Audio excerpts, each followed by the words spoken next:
Must be Joe. It's got to be Joe. Everybody here, good morning, guys. A little easier to wake up this morning with the hour time change? No, this one's all right, we got a good one today, so let's get to it. Let's start with the word of prayer. Heavenly Father, as always, thank you.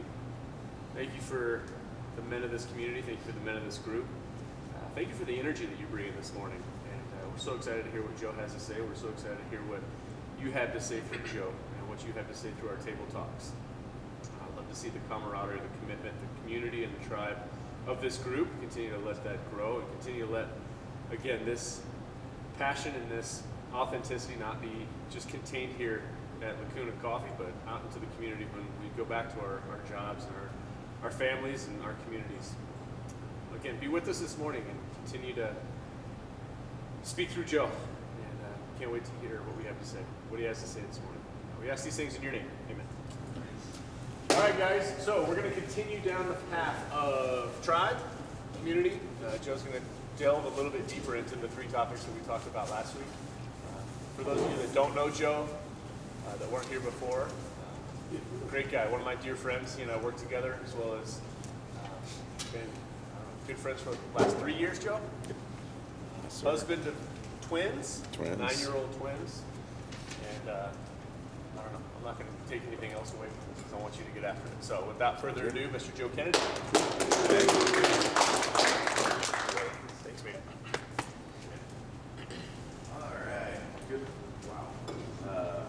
Good morning. I'm going to try to choose your spot. I'm going to spend a lot of time right here.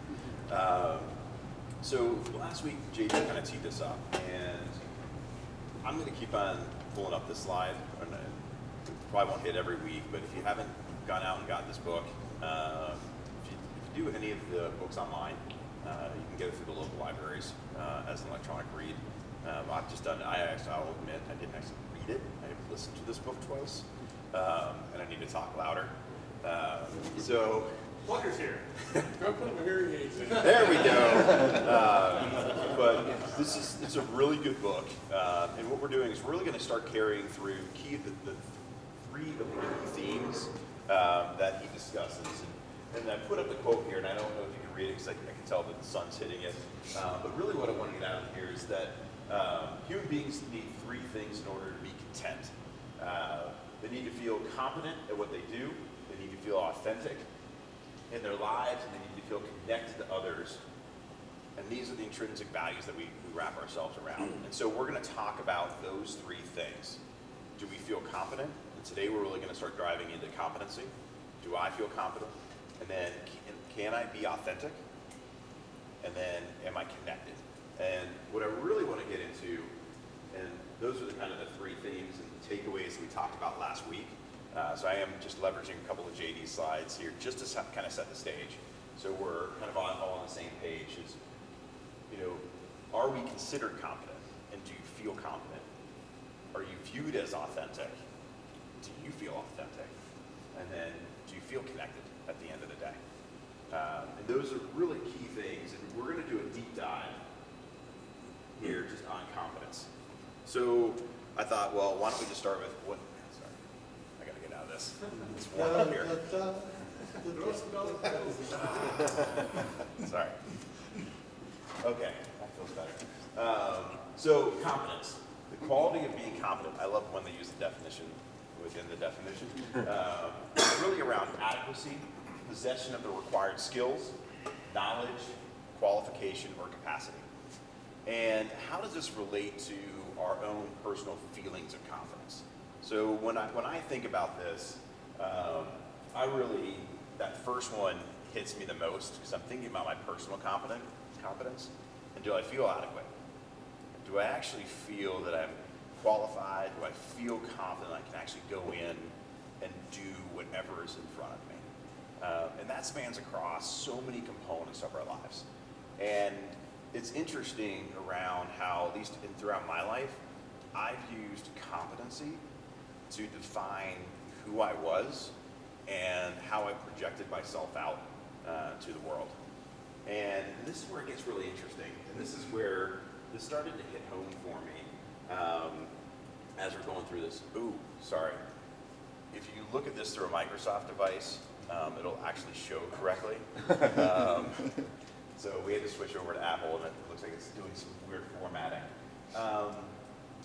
When I've been looking at it, it's like, how do I define myself from a competency perspective? And when I'm feeling competent, it makes it a lot easier for me to be real and authentic with other people. Because when I'm feeling incompetent, I try to project something else out to make me feel better. And it's funny because I have this conversation with my kids a lot. Because, with children, there's this whole bullying campaign at school. And sometimes my kids will come home and say, oh, so-and-so is treating me this way. And the conversation I typically have with them is not, oh, that really stinks. I try to ask them the question, what do you think's going on with that, individual at that moment? What's going on? Are they not feeling something? Are they not feeling confident inside? Do they not feel confident about something that's making them show up in an inauthentic way, and they're attacking somebody else? So that's why I want to kind of bring this wheel out. And I'll admit, this is just my own doodling. This is not coming from the book. But when I think about how all these three things flow together, competence is at the center. Do you feel confident? And if you feel confident in who you are and what you bring to the world, it makes it a lot easier to be authentic. And if you can actually show up and be authentic with other people, you're going to connect with them because you're actually being yourself. You're being real. And I think that drives connectedness.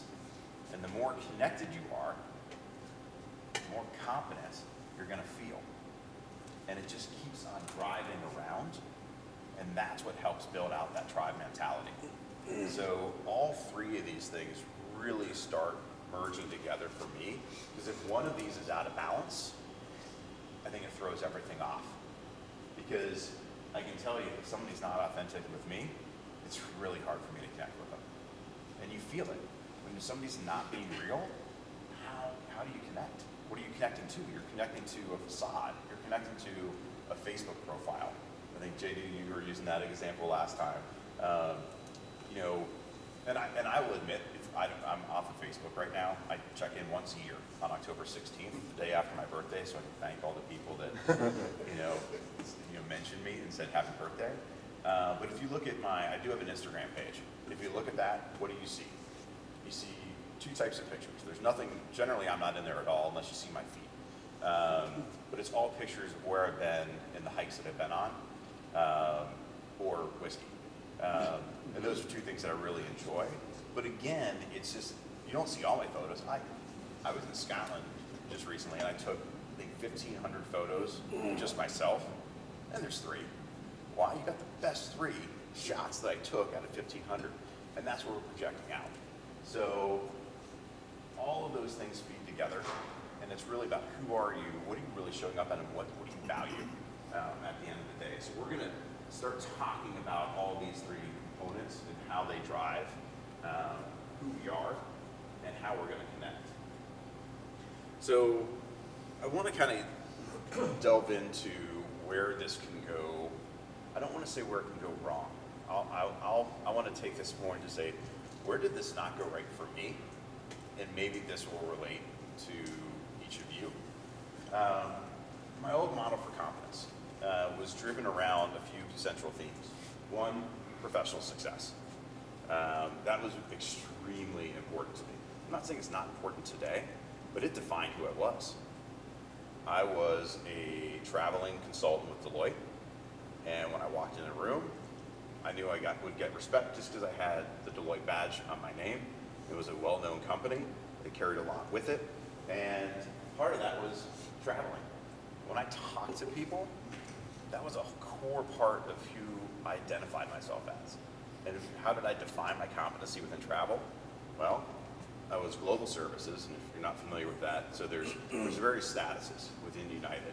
You get Premier, Gold, 1K, which you flew 100,000 miles that year. Then if you fly even more, and you're buying a bunch of more expensive, there's another level where it's by invite only. It's called global services. and they will literally walk you around the airport to get you your flight on time. I've actually been picked up and driven in a van behind the scenes and brought out to various flights. And so I viewed I was competent. I was a traveler. And right now, just last week, I got a card in the mail. I haven't traveled for about 8 years now. And I got a card in the mail that I'm now titanium elite for life with Marriott. That's the top tier of Marriott status, folks. Because at a period of time for 2 years, I was in the top 3% of platinum members within Marriott. Now, this may not mean much to anybody, but what that meant to me is I've spent, now that Marriott is merged with Starwood, I've spent 1,700 nights in a Marriott hotel. I used to be proud of that. I wore that. That was part of what made me competent, was I was the guy that stayed in a hotel. This is how I define myself.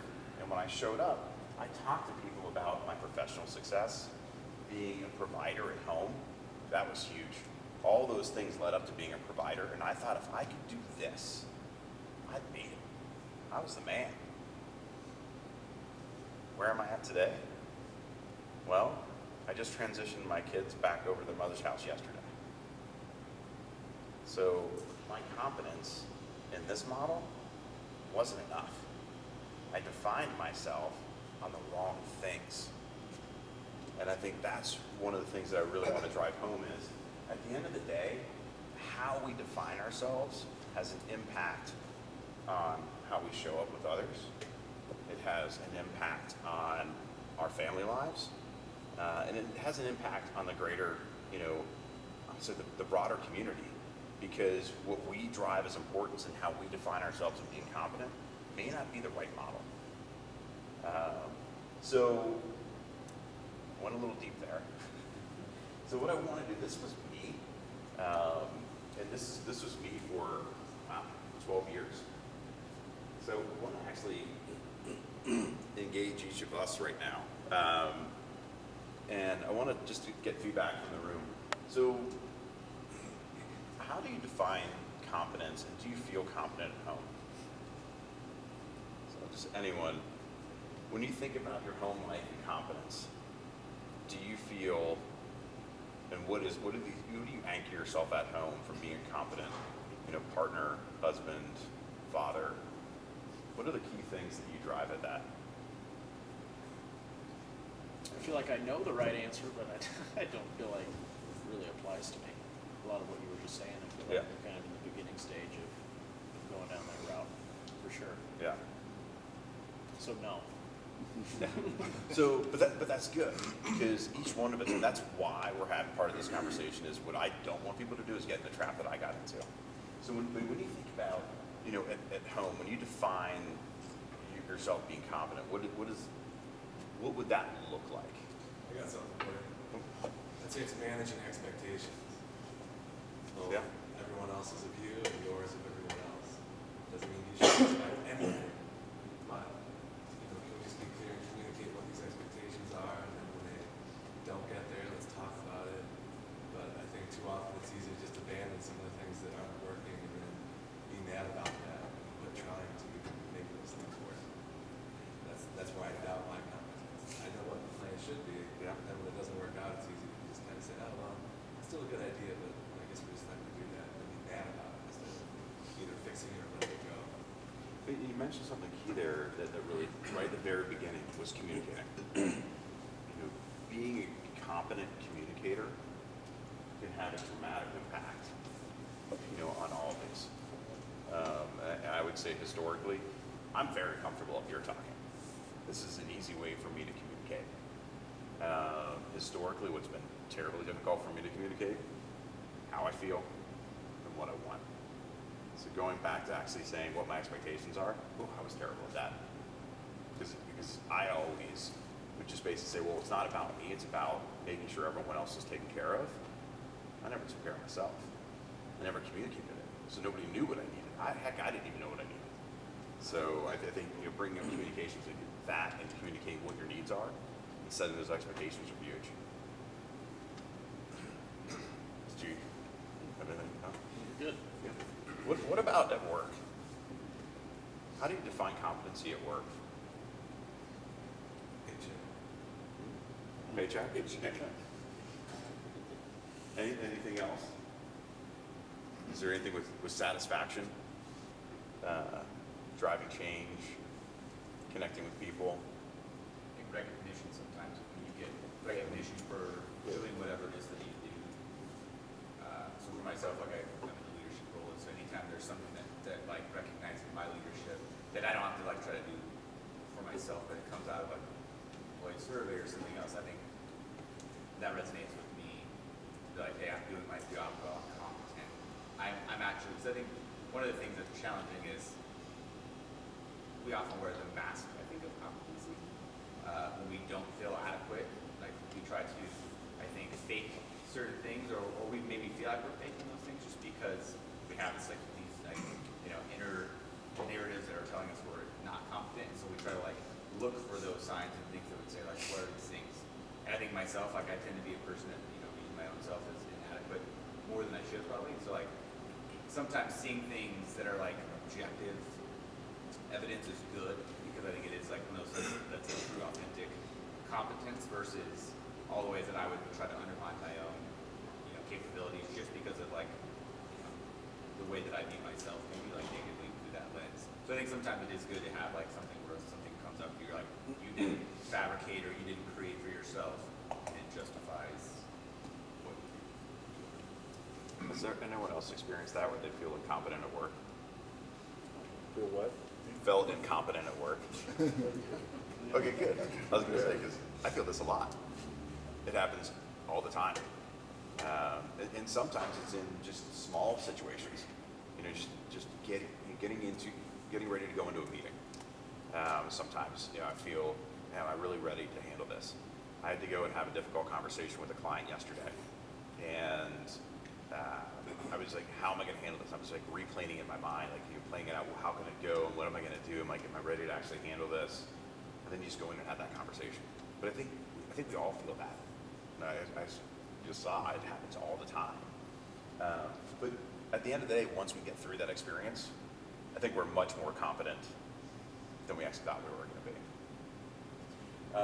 Hey, Joe. Yes. Dave's got something to say. Yep.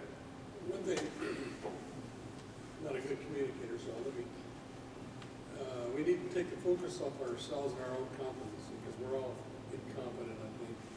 And what we need to, I feel, the more I do is look at God, and He supplies what I need to do what I'm supposed to do.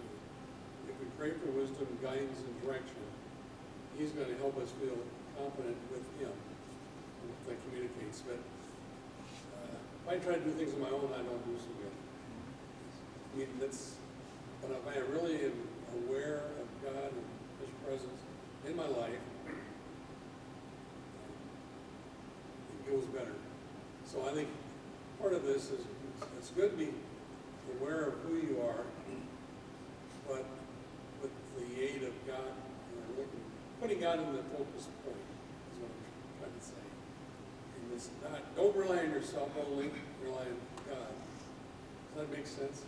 Like I said, It makes complete sense. And I think this goes back to, at least for me,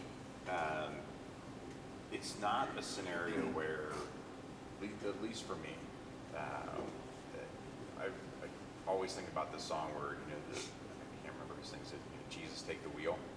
That song always frustrates the heck out of me, I'll be completely honest. And the reason being is like, no, you're still an active participant in this. You still need to try to steer your way out of if you're spinning, but God gives you the strength and the awareness and the support to actually make the change and actually help feel that confidence. And if you just sit back and just wait and do nothing, nothing's going to happen. But I think you're right. You have to reach out and you have to ask for help. And I think that's the thing, is like spending that time. That's probably one of the hardest things to do, at least for me each day, is to actually carve out time. I struggle to do that. That's one of the things where, we talk about the margins. Like, how do you pull in?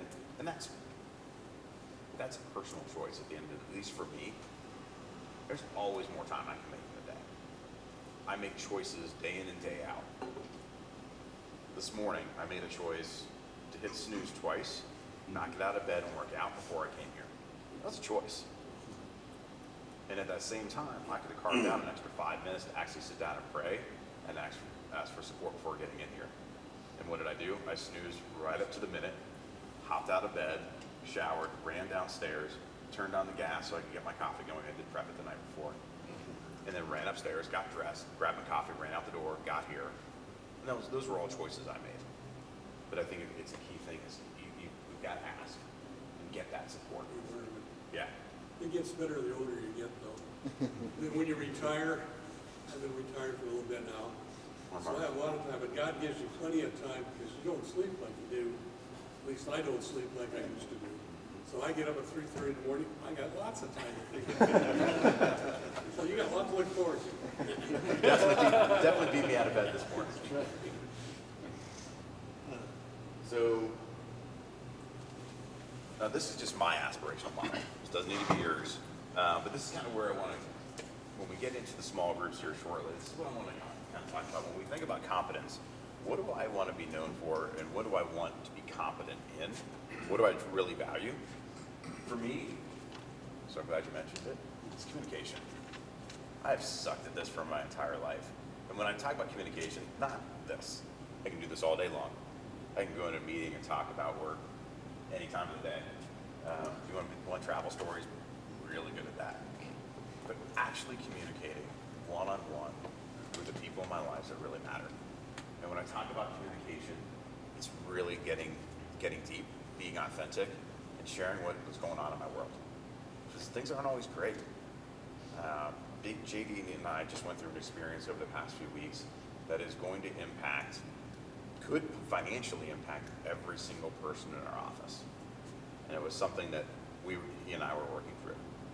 That's a lot to weigh on you. Knowing that, something that people were relying on you to do, you're not going to be able to deliver on. Things were outside of my control, but ultimately everyone's looking at me and it may impact our paycheck. That is an impact, that weighs. Just being able to communicate that. When I pick up the phone and I talk to my girlfriend at night, and she actually digs in. She won't let me get by, which is great with the way our communication style is. She's like, well, wait a minute. I thought I heard you say this, and she digs in deeper. And I like to do the same thing when she's having a hard day. So being able to have those real, authentic communication and expression of what I'm feeling and going through. And then I want to be confident in being a good, supportive father. That's really hugely important to me. And a lot of that I actually put present when I was thinking about this, because I find myself at times when I have my kids with me, that I'm actually checking my phone. What are you doing, you idiot? And what's more important, sitting down and having dinner with the kids or checking that email? It can wait. Very rarely is there an instance where an email comes through and if I don't look at it within the first 20 minutes of receiving it, things are going to collapse. So the important thing is just being, for me, and just being a good partner. Just being a good partner. What does that mean to me? Just being competent at that. That's me understanding, what my partner needs. What does she need for me to fill her up? And then communicating to her what I need to fill me up. And then last thing, but willing to try. Oftentimes, I found myself that I get into patterns, and I say, well, I just keep on doing the same thing over and over, week after week. Willing to get out of my comfort zone and try new things. I want to be competent in trying new things, like fixing my HVAC system. If you talked to me recently, I've been out of heat for the past 2 weeks because I've been trying to fix it. I fixed it yesterday. New motor, new motherboard, new pressure sensor. That works. That's what you hired so, It was a simple solution. Hire somebody to do it. It's just saying. It bothers me to hire it. I know it is, but I like tinkering. Just ask. What could go wrong? Come on. Do your own worst enemy there. I'm trying new things. Sounds like you're cheap to me. You could hire somebody. There's an element of that, yes.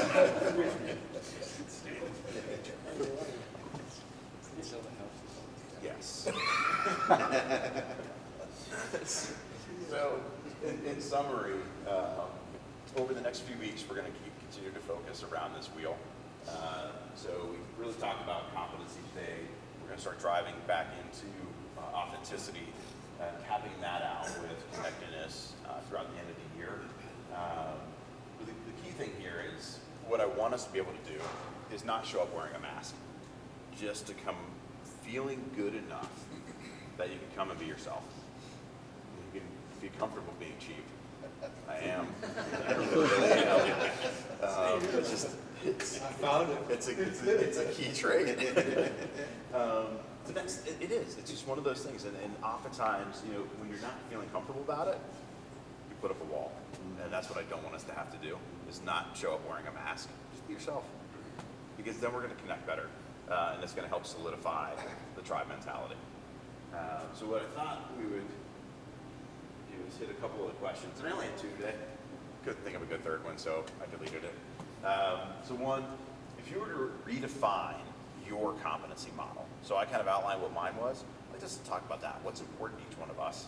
And then, does your competence, current feelings around competency, impact your ability to be authentic with others? And if so, I didn't really put this on there, what would you do differently? So if everything's perfect, awesome. If it's not, let's talk about that and just dig into it. So let's join into our small groups. Looks like we've got 3 big groups and a small group, and I'll jump in and go from there. Thank you.